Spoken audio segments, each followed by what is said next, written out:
Long live the king. I have to blur this for YouTube. Hello everyone, and welcome to the third episode of Film Roulette. And in this one, I watched Dancing with Wolves, a 1990s historical western directed and starred by Kevin Costner. To go over the film real quick, the movie follows Lieutenant John Dunbar, who serves under the Union during the American Civil War. Dunbar requests a transfer to the American frontier to see it before it disappears due to the Western expansion. After being assigned to the furthest outpost, Dunbar develops a bond with the neighboring tribe, the Sioux people. This film has a whopping 3-hour runtime, and I'll tell you, I felt every minute of it. So the original recording I did at 2:30 a.m. and it was completely a utter failure on my part. God damn it. So to go into the beginning of the film, we see John Dunbar with a foot injury during a battle with the Confederates.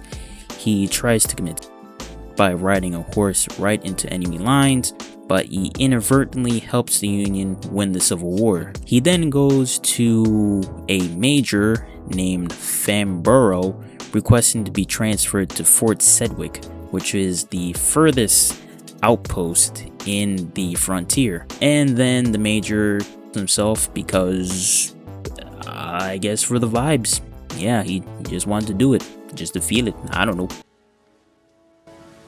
Long live the king.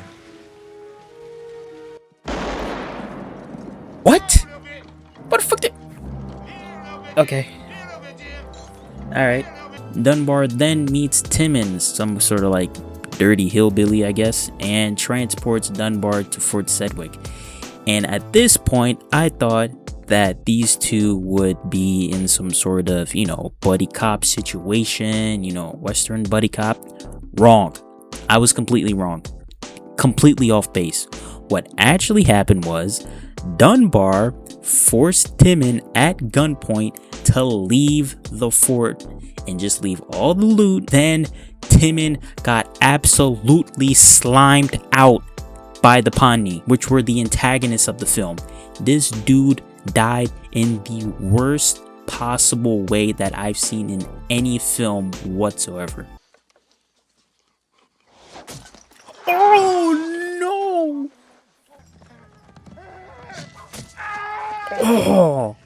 Oh shit, he is getting violated. Oh god, they're about to cut his jugular.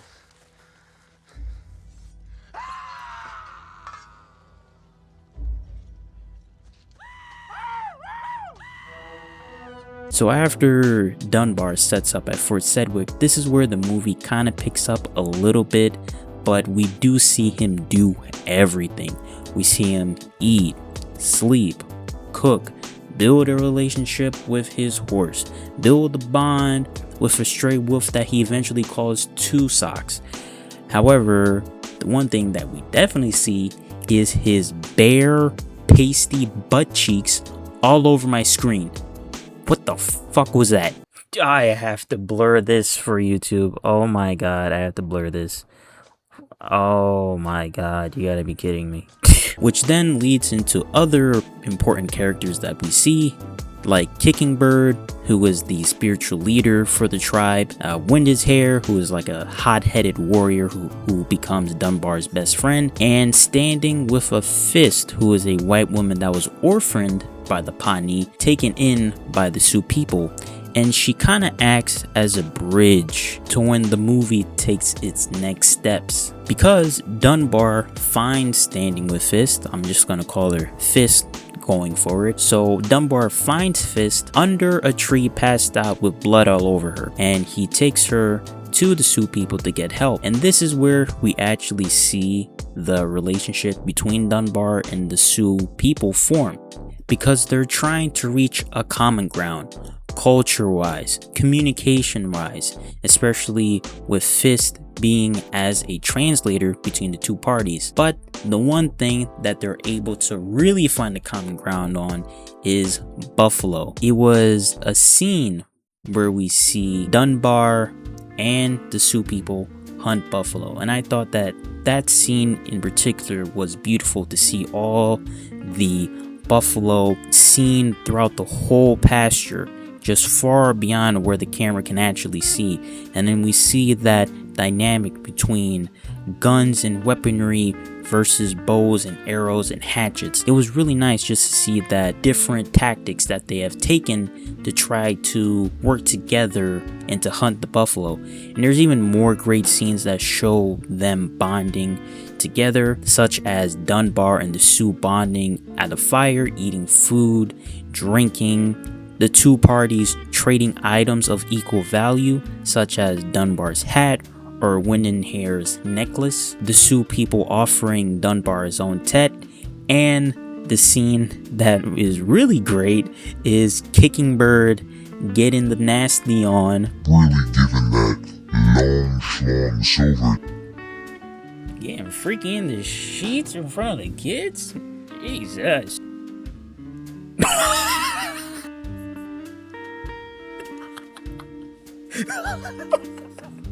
But the main driving point that these scenes really show is that the Sioux are people and not caricatures. That really goes into their fashion, their culture, their food, even their inside jokes. We, the viewer, are welcome into their lives, just like how we see Dunbar is welcome into the tribe. And we also see Dunbar develop feelings for Fist, and they eventually get married. Damn, homie. But this does lead into some criticisms I have with the film, because you see the antagonist of the film, the Pawnee, plan to invade the Sioux, and the Sioux have moved their belongings twice at this point. So the Sioux just look helpless. They don't know what to do. Oh, woe is me, what shall we do?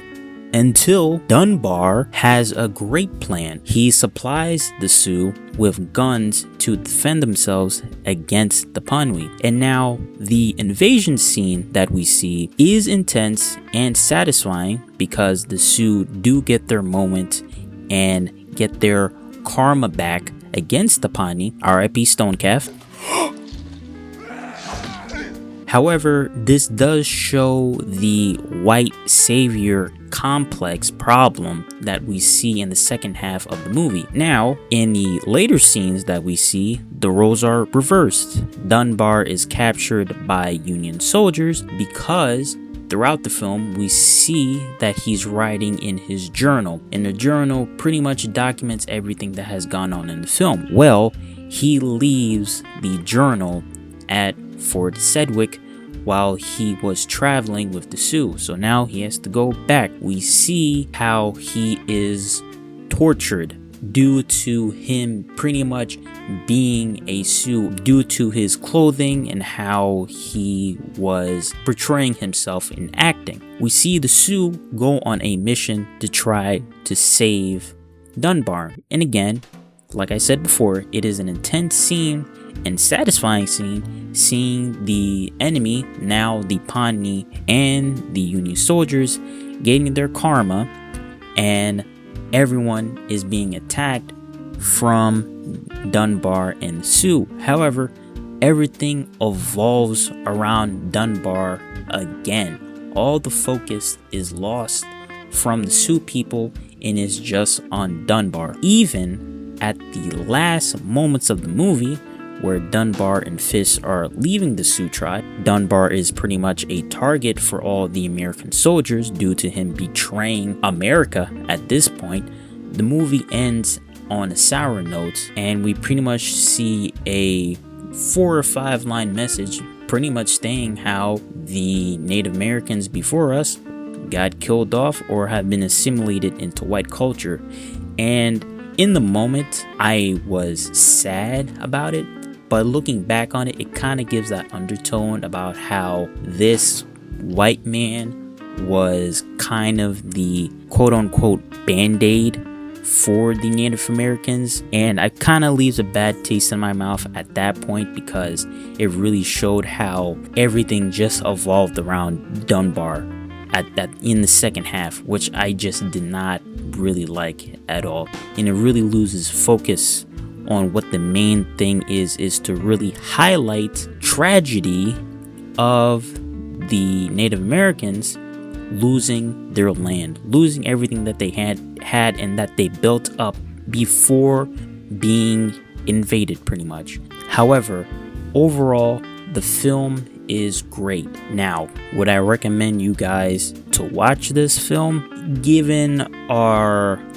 previous scores, I would give it a watch it if you can. Due to the runtime. The runtime is a major factor as to why I would not say it was a must watch, because for me personally, at some moments it did feel like a chore to go through the film, and there were some slow moments that would have been better if it was cut off.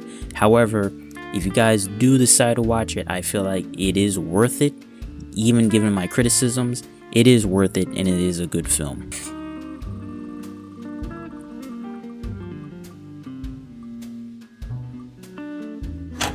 So as you can see, I was extremely tired recording that wheel spin, but I got it through, and I will be watching the next film on the wheel, which will be Hypnotic. I don't remember adding it. I don't remember what it is really about. I don't even know if it's good, but that is the next film that I will be watching, and I hope you guys are there too when I review it. And lastly, I just want to thank everyone that watched my last film, the In the Mood for Love review. It is currently the biggest movie review video on my channel, and I want to say thank you again for everyone that watched it, shared it, liked it. It really means a lot of all your support. It truly means a lot. So until next time, please take care, and I will see you then for the next video.